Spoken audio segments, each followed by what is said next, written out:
To open the card, we're going to have a 140-pound catchweight bout between Jose Avalos and Brennan Crow. And Avalos gets a short notice replacement opponent here. He is currently riding 3 straight wins on Kombache, 2 submissions by rear naked choke, 83% finish rate overall, mostly submissions. One of his losses that he's had was Jeffrey Glossner, who we saw in the Bellator prelims not too long ago. A pretty decent fighter. And Avalos was supposed to be fighting Luciano Ramos in the spot. A 140-pound catchweight bout was always the plan here, so no change up for him in that aspect. Obviously just the opponent, and he's fought at 140 pounds in Kombache a bunch of times, fought at featherweight, fought at bantamweight, so I don't think that 140 is going to be too tricky for him. That's probably where he likes to fight, honestly. Brennan Crow steps up on short notice here, normally a featherweight, taking a short notice 140-pound belt. We'll see if that affects him at all. He has a 3-3 record, 1 disqualification, 1 loss to Jalen Reed, who's a pretty decent fighter. He has 2 boxing bouts. He was finished in both, and 2 of his 3 wins have come inside the distance. Crow had a 4-3 amateur career, and he will have a healthy height advantage here at 5'10", and I can't really give him much more than that in this one, other than the size. I mean, I think most of the evidence here is leaning towards Avalos getting this one done. I think Avalos is a lot more skilled, and he's been training for a fight here, so it's hard not to pick him in this one with Crow stepping up on short notice here. The next fight on the card is another catchweight bout, and this is going to be at 175 pounds in a bout contested between Christian Avalos and Jeffrey Craig.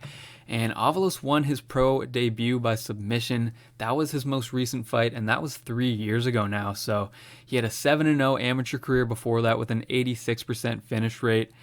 You know, you really like to see that. Lots of good experience there. He looks to be in great physical shape, looks very strong from what you can see on tape. And this bout is at 175, as I mentioned. His last fight was at 155, but he did fight at 170 all through his amateur career. So I don't think 175 will be a struggle for him. From what I've seen, you know, he's an aggressive fighter. He goes first. He's physical, decent wrestler and grappler. Just haven't really had to see him deal with too much adversity, so it's really hard to tell how good he really is. The 3-year layoff, who knows what impact that's going to have, but for what it's worth, he was a 2-promotion amateur champion at 170 pounds, so really impressive stuff and good experience early. Craig, on the other hand, 6-0 amateur career, so similar, making his pro debut here, but he's had his whole 6-0 amateur career in the time since Avalos' last fight. And the Tapology picture here really makes you not want to bet this guy, but he actually is a good fighter. He's fought at middleweight before.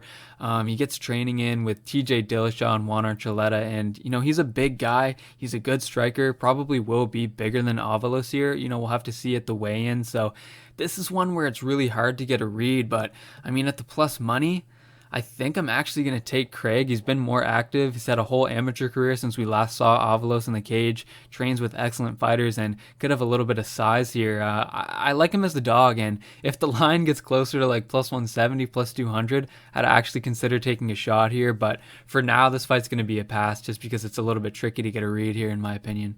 And there's just a bunch of catchweight bouts on this card. We have Hyder Amil versus Robson Jr. at 150 pounds. So irregular weights just all over the place. And Amil is 31 years old. He's undefeated at 4-0. Haven't seen him in 2 years now. He has 3 wins on the Bellator prelims, a 75% finish rate, 2 submissions and a knockout. Pretty decent fighter. I mean, he's well-rounded enough. Robson Jr., it says he's 21, but he was listed as 19 when he fought on LFA in June, and he made his U.S. debut on LFA against Edwin Cooper Jr. It was pretty ugly. Most people do not look good against Edwin Cooper Jr., and Robson was no exception there. He's 3-1 overall. He has 3 round 1 finishes and a round 2 loss. He's going to be the bigger fighter in this matchup. He's going to be longer as well, so some nice physical advantages there. He is training at Black House. He has a Muay Thai and Brazilian Jiu-Jitsu base. So I'll be honest, guys, this is probably the worst read I have on any of the fights. It's really hard to tell how good Robson Jr. is right now. I mean, he finished 3 guys without winning records in his first 3, then got completely dominated by one of the best regional 145-pounders in Edwin Cooper Jr.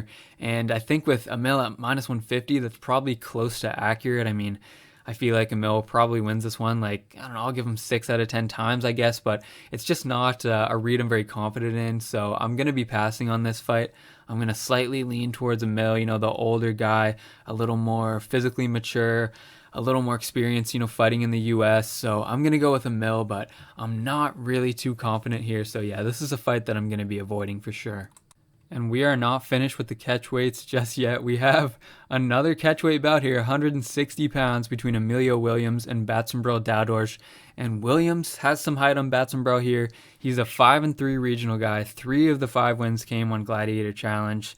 So here we go, red flag alert. We all know how I feel about that promotion. It's a place there where I like to fade a lot of guys that come out of there, and that's not going to change here. Williams was finished in all his losses, although one was a doctor stoppage. No one he's beaten so far has had a winning record, and 2 of the 3 guys that he lost to have had losing records. If you have seen Williams before, probably it was his Bellator appearance where he was finished in the second round, and I'm just not really convinced he's on the same level as Batsumberel here. Batsumberel Dagvadorj is a 7-2 Dragon House product. He's had 2 very tough matchups in his last 2, Micon Mendonça and Spike Carlisle. Mendonça had a 5-fight win streak on LFA and went over to Bellator. He actually fought Jaleel Willis and was defeated over there in his last match, but he's a good fighter, no shame in losing to him. Spike Carlisle had been recently released from the UFC prior to the fight with Dagvadorj, and he looked good there. He's looked good since leaving the UFC. Actually, Spike Carlisle is definitely on pace to earn himself another chance there if he keeps doing what he's doing on the regional scene, because he is looking good and kind of showing that he's a cut above a lot of these guys. So I don't think there's really any shame in losing that one either. Dagvadorj hits really hard. I mean, he hits like a truck. He used to fight at 170 pounds. It's a 160-pound catchweight fight here. And I think he's just a lot more technically sound than Williams is. I think he's a lot more durable as well. I just see him looking a lot better than Williams here and getting a win. So I can't really say much is going to favor Williams in this one aside from the size. So I like Dagvadorj here, and he is the first leg of a 2-pick parlay for me on this. We've arrived at the co-main event of the evening now, and this is a really fun fight between Yuma Horiuchi and Mark Climaco. I'm really excited to see this flyweight clash here, and Horiuchi is a 24-year-old Japanese prospect, and I've liked what I've seen out of him thus far. He's faced some tough competition and had pretty good showings. His last fight was for the interim belt at flyweight and LFA against Charles Johnson, and Johnson took a split decision win there. I was on Johnson. You could have made an argument for Horiuchi winning that split decision. Horiuchi was able to finish Donovan Freelo with an armbar, and last year on LFA he did lose a split decision to Leandro Gomez. So he's 1-2 on LFA. Both losses were split decisions, and the win was a submission win. Another one of his losses outside of the LFA came to Ludwig Sholinian, who we know from The Ultimate Fighter and from the UFC, where he fought Jack Shore not too long ago. Horiuchi, he's a solid striker. He's a solid grappler. He's a durable guy. Fights at a pretty good clip. He's got a good pace. He's able to push a pretty decent pace. He's not afraid to go first. I'm just a little bit nervous with him coming up against Mark Climaco here. The wrestling game of Climaco. I mean, Climaco's a hyped 6-0 prospect out of AKA, and there's a pretty good reason for the hype. And now he's on a 10-fight win streak, including his amateur career. He's 23 years old. He defeated Palolu Nakanalua, defeated Rodney Kialohi on LFA to go 2-0 with the promotion. He's looking to make it 3 here. He's a good striker with good hands. He likes to close out combos with the low kick. He's a shorter guy, but he's pretty dense for 125 pounds. His shots land pretty hard. He's really strong in the clinch. Good wrestler, like I mentioned. He's able to drag guys down when he gets you in the clinch along the cage. His top game isn't terrific. It's pretty good, and I don't think that it's going to be too much of an issue for him here, but against a higher level jiu-jitsu player, I think he might have some trouble, but he's still 23, still developing. I have no doubt that he'll get that short up eventually, probably sooner rather than later. And so with that said, I don't think Horiuchi's get-up game is incredible, but I could see Climaco having to get an extra takedown here and there due to some get-ups maybe. But I think Climaco can land some good shots to close the distance and get in on the hips. Once he's there, I just see him being able to get Horiuchi down. So I like Mark Climaco to get it done here. I think the wrestling will win him at least 2 out of 3 rounds, and Climaco is the second leg of that 2-pick parlay with Dagvadorj here for me. That's going to bring us to the main event, and this is a really fun matchup between Ricardo Dias and Michinori Tanaka at bantamweight. Dias is a 10-4 Kings MMA product. He is 2-0 on LFA now, just KO'd George Garcia. He has an 80% finish rate, throws a lot of hard kicks. He's a powerful guy at 135 pounds. He was able to drop Garcia with the first clean power shot that he landed rocked him early in round 2 again and finished him with a flying knee. He has an aggressive game plan. He's not a guy that looks to stall in top position. He's always looking to do damage, pass guard. And Ricardo Dias is looking as good as ever. He's 30 years old now, right in the prime of his career, and he's looking like it. You can tell he looks good. I really like what I've seen out of Ricardo Dias lately. Michinori Tanaka, on the other hand, he's a UFC veteran. A lot of people watching are probably pretty familiar with Tanaka. He's returning after 2.5 years off. He went 2-3 in his UFC career, and his fights normally had kind of a formula to them where he would look competitive standing, but just kind of a step behind. You never really felt like he was getting ahead in the exchanges. He normally would get, 1 round, 2 rounds from a takedown, good top control, but he didn't really have a surefire way to win fights.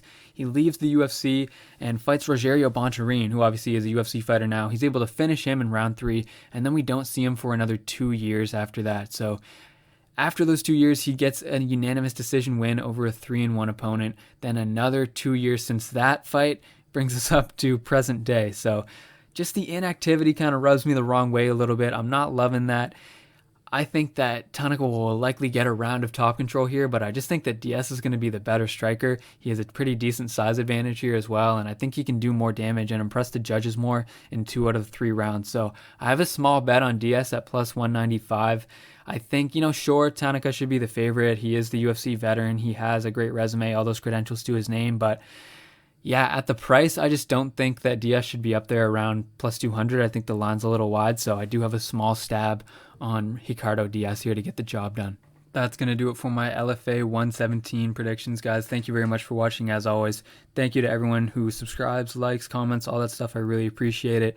Hope you guys have good luck this weekend with your LFA, Bellator, UFC, whatever you may be betting. Best of luck. Have a good day, and I will catch you guys on the next one.